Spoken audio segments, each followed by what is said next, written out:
Hi guys, it's RM. So, andito na naman tayo. Meron tayong bagong Lego na bubuuin. This is Marvel Daily Bugle set 76178. Quick story, ito ay gift sa akin ng wife and daughter ko last birthday. Since retired siya, lalo ko siyang na-appreciate. Pinapanood ko lang siya sa YouTube sa mga vloggers kung paano nila binubuo. Sabi ko, gusto ko rin nito. So, kung fan ka ng Marvel, at gusto mo ng mga modular building, tara, buuin natin to. Okay, let's go.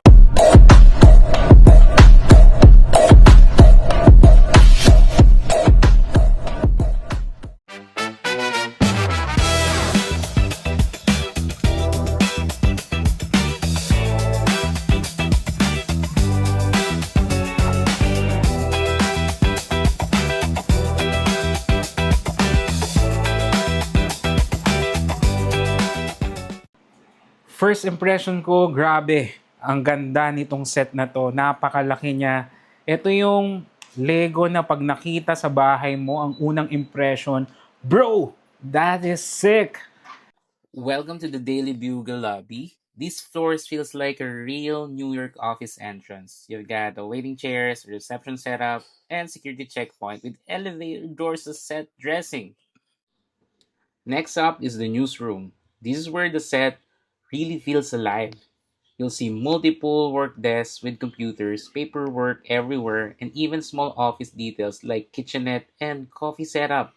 On the next level, you've got Peter Parker's workspace. It's intentionally dusty and cluttered, like the photographer's forgotten corner of the building, right?